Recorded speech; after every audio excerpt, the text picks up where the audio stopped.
All right. Good evening, good afternoon, good morning. Is it not a good day to be alive? It's a wonderful day, wonderful evening to be alive wherever you're at in the world. If you are here, you're alive, you're happy, just give me a great big thumbs up and let me know it's a good day to be alive out there. All right. Let me know that you all are here with me. I came on live just surprised because I wanted to go over Exodus chapter 22. I wasn't planning on it, but when I got into it tonight, I wanted to kind of share it with you. So if you all are with me tonight, open up your Bibles to Exodus chapter 22.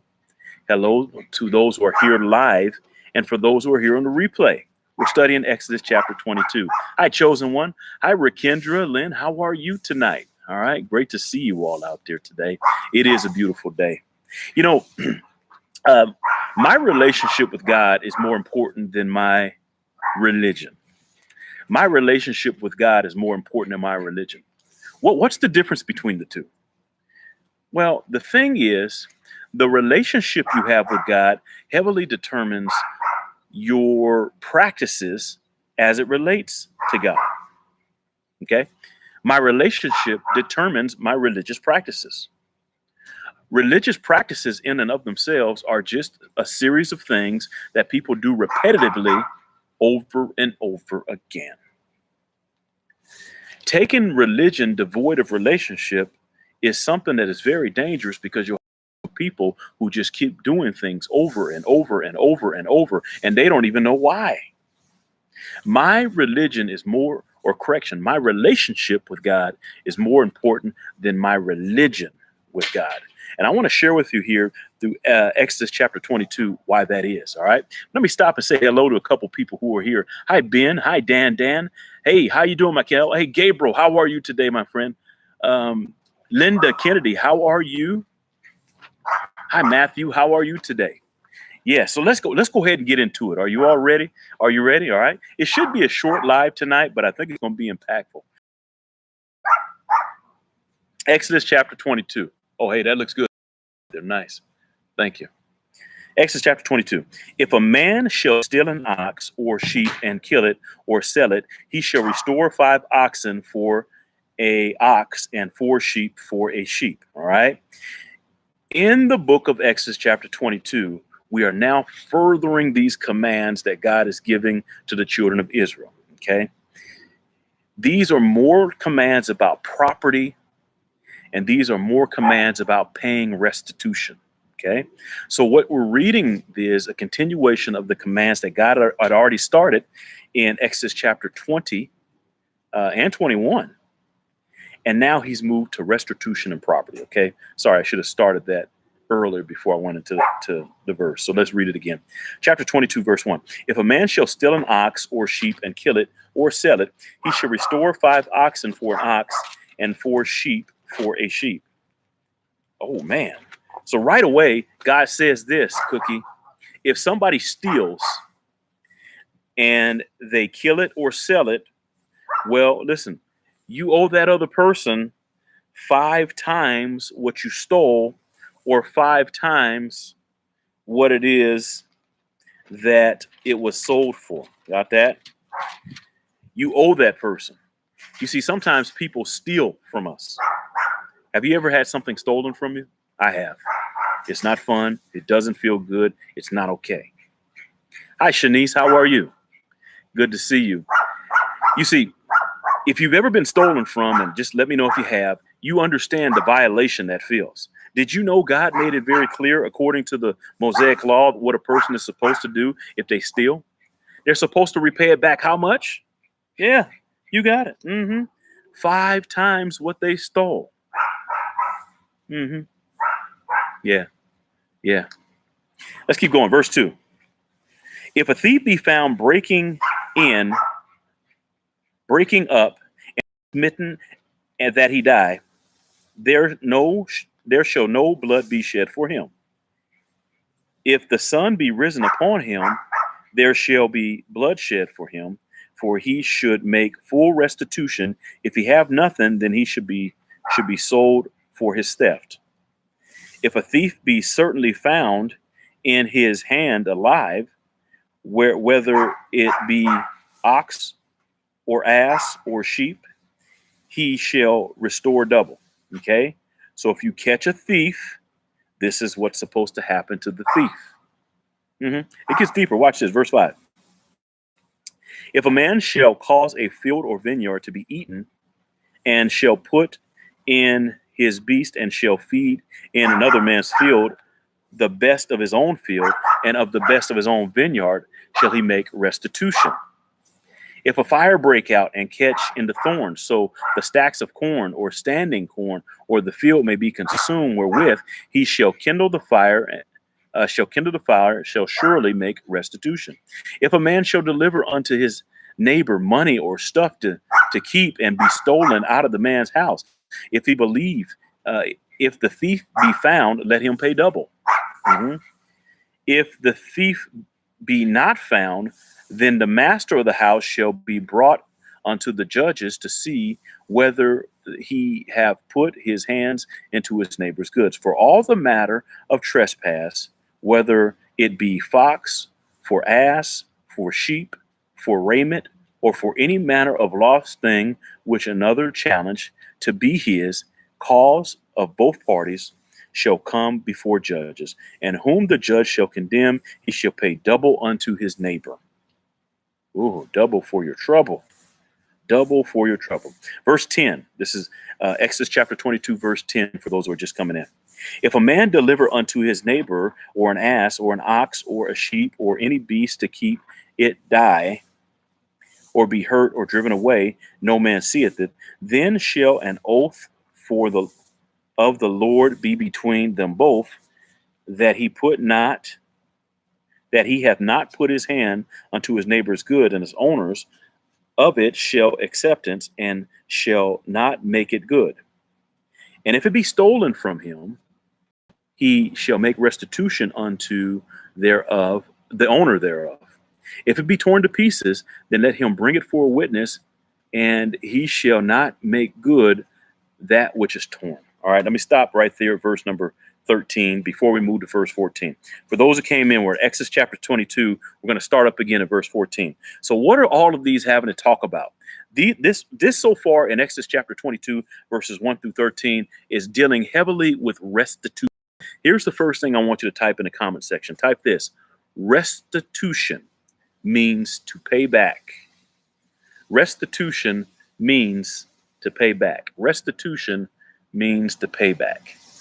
Yes, ago, another surprise live. Restitution means to pay back. Restitution means to pay back in some way, shape, or form. You see, when somebody's paying you restitution, their motivation should be to replace what it is that they have taken or damaged or messed up. But even more than that, they should show sorrow for what they have done. I think this is the heart behind these commands. Let me put it to you this way: have you ever loaned your friend your PS4 or PS5, or have you ever loaned your friend like your favorite jacket or something like that? Has anybody ever loaned their friend something? Come on, be honest. Have you ever done that? Have you ever loaned them something? Okay. Michael says no. Gabriel says, yeah, I have. Let's keep going. Let's see. Have you ever loaned your friend, or maybe a family member, you loaned them something? Yeah, okay. Dr. Magic says, I think so. Nathan says, yeah. You see, if you live long enough, you loan or lend out or let someone use something out of the goodness of your heart. Well, if you live long enough, you will live long enough to know that everybody doesn't take care of things like you do. Okay? So when you lend out something, or you let your friend borrow something, understand they don't take care of it the same way that you do. Why? Because they are not you. And so if your friend takes that thing you lent them and they damage it, break it, or even destroy it, are you going to be mad? Come on, don't lie. Are you going to be upset? Hmm. Your PS5 is broke. It don't even turn on no more. They just gave it back to you. They didn't say nothing about. Are you mad? Hmm. Yep. You lent them your car. They brought it back to you, and half of the bumper is off, and they just gave you the keys and left. Are you going to be upset about that? Okay, girl. Gabriel, of course you would be. Now, is the right thing to do on behalf of your friend, is the right thing to do to replace what they broke? What do you think? It's only fair that they replace the thing they broke. Is that the right thing to do? Mrs. Francis Dixon says, yes. Royce says, of course. Yeah, it would be the right thing to do. You see, here's the sad part about this. Michelle, Shanice, Matthew, Royce, some people don't think they are obligated to replace the thing they broke. Dr. Magic, some people don't think they're obligated to replace the thing they broke. This is one of the reasons why some friendships break up, because some people don't have the same mindset as other people have.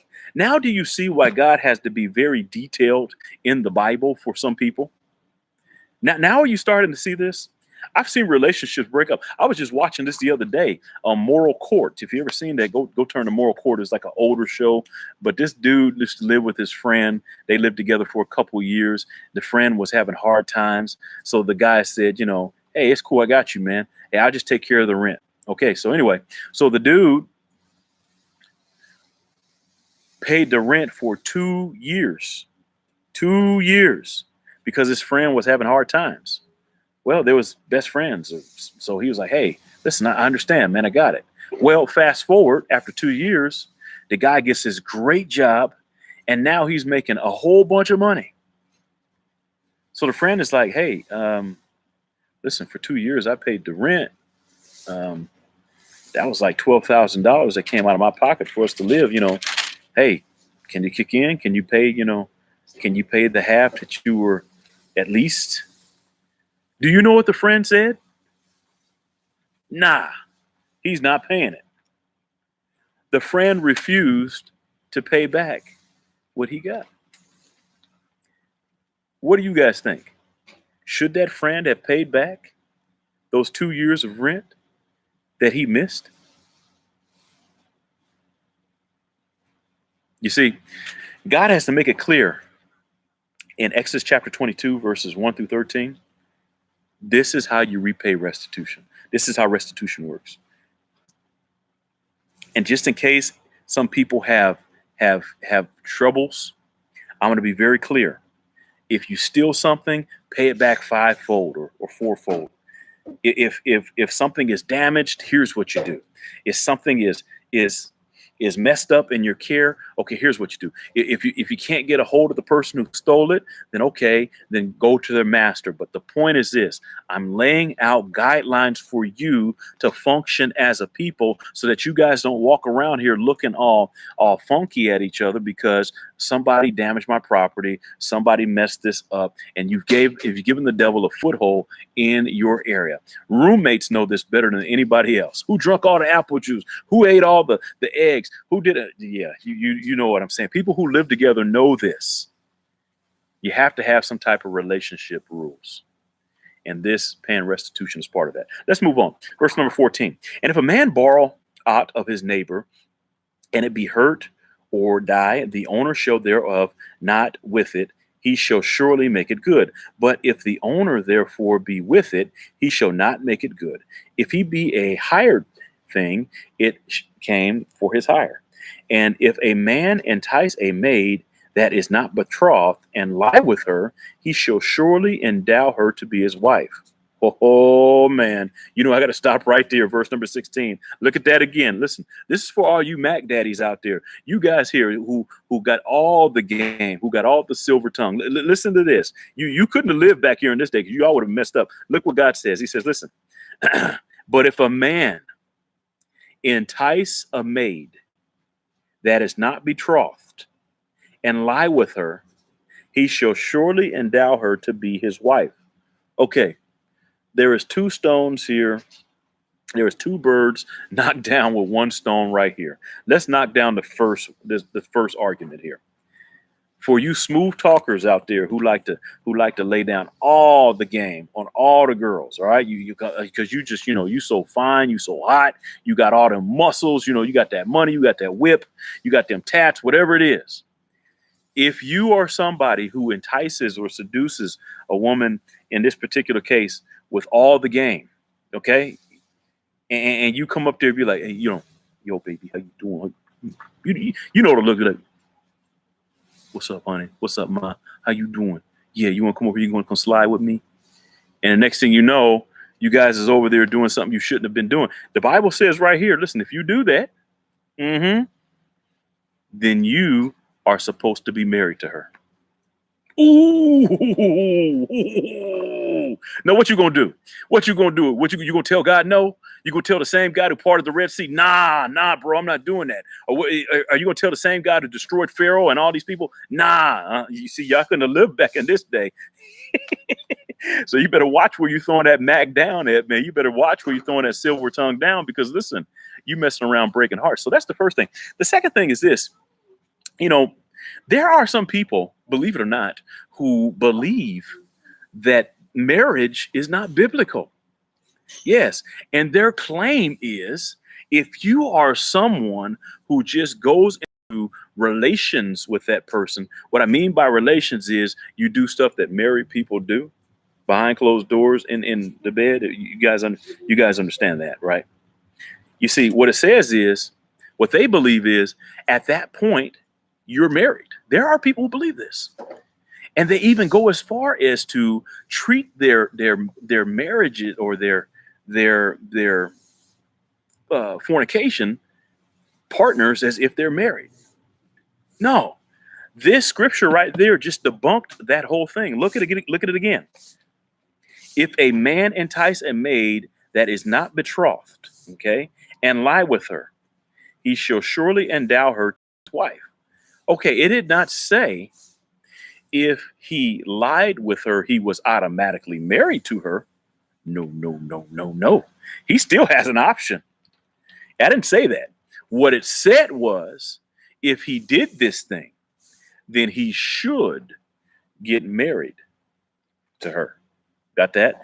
So don't ever let somebody come up to you and say, because we have gone into this physical portion of the relationship that's only made for husbands and wives, don't ever let someone say that we are married. You need to do what I do. No, that ain't the case. You are never married before you're married. I don't know why somebody needs to type this, but go ahead and type it if you need to. Type, you are not married before you are married. You are not married before you are married. Yeah. All right.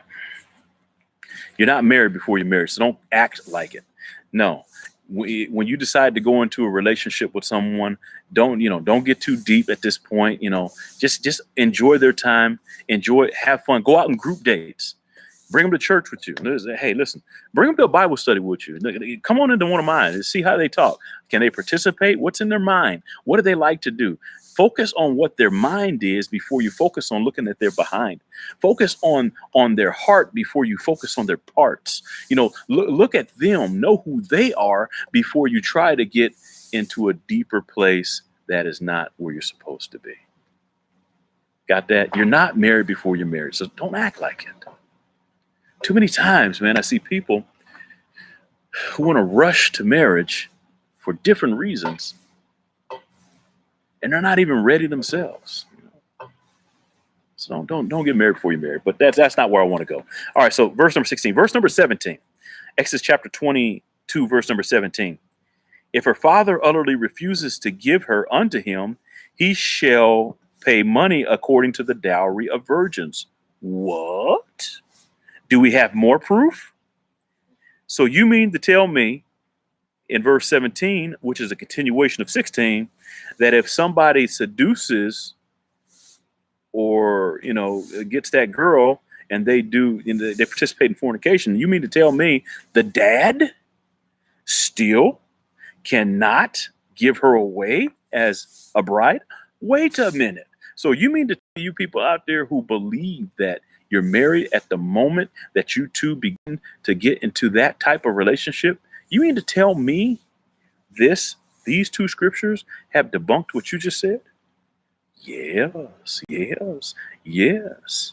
See, you're not married when you go out and do the do. You're married when you say I do. Oh man, I should write that on a book. You're not married when you go out and do the do. You're married when you say I do. Yeah, man. Oh boy. Okay, that's good. Anyway, let's keep going. Verse 18. Thou shalt not suffer a witch to live. Thou shalt not suffer a witch to live. Period. Whoever lie with a beast shall utterly be put to death. Like, why? Bruh, why? Did you just read? Why would God, who would even want to think to do something like that? But God had to put this in here. Whoever lies with a beast shall surely be put to death. Bruh, Toto don't belong in your bed. But somebody needs to know this, and somebody needs to have that plain. Why? Keith, I'm in Exodus chapter 22, verse number 19. You see this? God has to make all of this stuff clear because all of these practices were coming from Egypt with them. And God had to make it clear. You see, some people come from different places, different backgrounds where different things are acceptable. And so God has to lay it out. This is what's right and this is what's wrong. All right, verse 20. He that sacrifices unto any god, save the Lord only, he shall be utterly destroyed. Thou shalt neither vex a stranger nor oppress him, for you were strangers in the land of Egypt. You shall not afflict any widow or fatherless child. If thou afflict them in any wise, and they cry at all unto me, I will surely hear their cry. Verse 22, did you see that? Thou shalt not afflict any widow. Widow is somebody who doesn't have a husband, or husband died, or fatherless child. Don't afflict them. God has a special place in his heart for them, for the widows and the kids with no fathers. God has a special place in his heart. He said, if you afflict them and they cry unto me, I'm going to hear them. Why is that? Why is that? This is a serious thing. And my wrath shall wax hot with the sword, and your wives shall be widows, and your children fatherless. If thou lend any money of my people that is poor by thee, and thou shalt not be to him as usury, neither shalt thou lay upon him usury. All right, usury is like interest. If thou at all take thy neighbor's raiment to pledge, and thou shalt deliver unto him, be that the sun goeth down, for that is his covering, or his covering. It is his raiment for his skin, wherewith shall he sleep. And it shall come to pass, when he crieth unto me, that I will hear him, for I am gracious.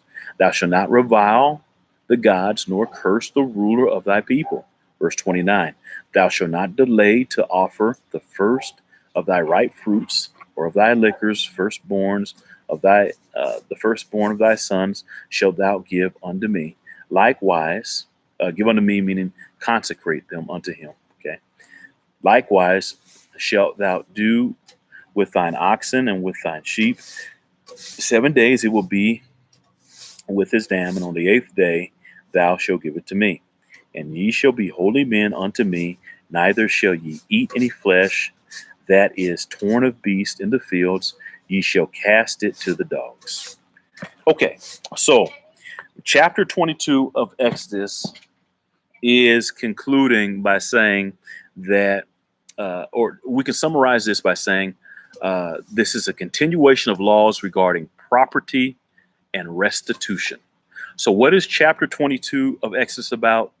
Laws concerning property and restitution. Property and restitution. Property and restitution. Got that? Yes, Anna. Restitution means to pay back. This is how you pay it back. Property and restitution. Yes. Yes. Yes. Property and restitution. What does all of this have to mean? What does all this mean for you and I? We should treat people. We should treat people the way that we want to be treated. Jesus makes this very clear. All the rules hinge on two things. Love God with all your heart, your soul, and all your strength. And love your neighbor as yourself. We should treat people the way we want to be treated. If your property is damaged, maybe you didn't mean to damage it, but you damaged somebody else's property by accident or on purpose. Take the time and pay restitution. Don't just give them back damaged property if they let you use it. If you stole something, now or earlier on, go and pay restitution. Don't just say, I'm sorry, and not have follow-up actions. Take the time to say, I'm sorry for what I stole. Listen, to show you I'm sorry, here's 5 times more of what I've stolen from you. Or here's the value of it. Got that? Now, listen, under the Mosaic law, but the principle still needs to be practiced. Okay? Let me be clear. We are not under the Mosaic law. But I think the principle that we learn from this still needs to be practiced. If you take something or damage something that's not yours, pay it back or replace it. It's as simple as that. Pay it back or replace it. And say you're sorry. You understand that? That's loving your neighbor as yourself, not just saying something and then moving on. Okay? Don't pledge loyalty or devotion to any other gods. Only pledge loyalty to God. The reason why this relationship with God is more important than the religious practices for me is because I'm looking to do what God would have me do because I love him and he shows me he loves me. I'm not just following a set of rules. I'm in a relationship with my creator and I love him. And this is why I try to find out what he does want and what he does not want. Are you in a relationship with God?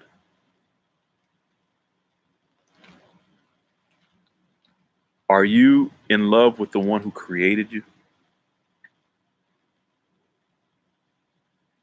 Have you taken time to say, Lord, thank you. Thank you for what you've done. Or are you just following a set of religious practices?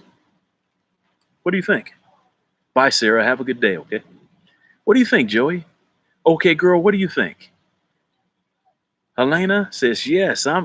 Yes. Theo says, yes. Dr. Magis says, yay. Thank you. Yes, says Segal. Yes. Yeah. You see, for those of you who are in a relationship with God, you look to find ways to please God. For those who are not, well, you have a chance now. Listen, if you're ready to go into a relationship with God today, if you want to recommit your relationship to God today, or maybe you need to ask for forgiveness because you've been messing up. You have been taking things and damaging things that aren't yours. And you haven't been paying restitution. I want you to pray this small prayer after me. Nothing magical in the words, it's all in what you believe. Just say this. Say, dear Lord, I admit today I'm a sinner. I admit I've sinned. I admit I've done wrong. But today I want you to come into my life right now. I believe you lived, you died, and you rose again from the grave for my sins. So today I'm renouncing all of my wrongdoings, and I'm giving my life completely to you. This is my prayer. And in Jesus' name I pray. Everybody says, amen. Now listen, if you prayed that simple prayer, hey, take action steps on that prayer. Go get baptized. We're doing them this Saturday. Yes, this Saturday. If you want to get baptized, come on, man, come on. Just type, I want to be baptized in the comment section, all right? Not the chat, the comment section, because we're going to go through and we're going to point you at how to get baptized. So if you want to be baptized, you can do that today. Show the world that you are saved. You can do it right there in your own home. You can do it in your bathtub if you want to. Go to a river or a lake. It's going to be on Zoom. So if you want to be a part of that experience, you want to be baptized, type it in the comment section. Let me know that you want to be baptized, and we will get you set up for this Saturday. But listen, the most important thing is you practice a relationship with God and not a set of religious practices. Because I'm going to be honest with you guys. Religion is dangerous. Are you guys hearing me? Religion is dangerous. If you have a group of people practicing a set of religious practices without knowing the reason or having a relationship with God, that can be very dangerous because you have people performing actions on a regular basis and they don't even know why. Yeah, that's why religion can be dangerous. I am not in a religion. I am in a relationship with God. I am not in a religion. I am in a relationship with God. That is correct, Gabriel. Religion depends on your works. Mm-hmm. Hey, listen, thank you all so much for tuning in tonight for this live stream. I do appreciate it. Listen, like it, share it with somebody, take some time, just look it over again. Any questions, throw them in the bottom in the comment section. I go back through and read those, and I try to hit on everything that I can as long as I can. All right. So I thank you all so much for taking some time just to be on this short surprise live. But we went over Exodus chapter 22, which again is just a continuation of laws, and it dealt heavily with property and restitution in chapter 22. Now, just kind of a disclaimer, this portion of the children of Israel's journey is filled with laws. There's like something like 613 of them. There's like a lot of them. Got that? But they're good to learn about and know, at least, for your own memory, even though we're not underneath the Mosaic law anymore, they're still good to learn and know about. All right. All right, man. Dr. Magic, have a great night. Hey, bye, Okafor. Have a great night. Bye, Joan. Gabriel, have a great night. Yes, that would be difficult to keep all of these, Gabriel. I'm not sure. I'm not sure if I could. All right, Mrs. Francis Dixon, thank you so much. How do I get in touch with you to ask questions? Go over to BibleTalk2.com. Okay, BibleTalk2.com. There's a link on there that you can send messages directly to me, or actually it'll get to me eventually, but you send it there. Just go to the prayer request prompt right now, and you'll be able to send it there. All right, just ask whatever question you like. So it'll say prayer request. You can just send it over there. Well, I'll definitely get it. Okay. Have a good night, Joey. Bye, Royce. Have a good night. Okay. Yeah, again, that's BibleTalk2.com. BibleTalk2.com. And just go over there and it'll say, prayer request. You can send it right there. I'll get it. Bye, Helena. Great to have you on tonight. Thank you so much. No, Okafor. It's not a sin to drink energy drinks. Okay. Bye, Royce. Bye, Shanice. Have a good night. All right. Bye, Theo. All right, everybody. Again, remember, sign up for baptisms this Saturday. All right, if you want to. Bye, Mikey. All right. Have a good night, everybody. Bye-bye.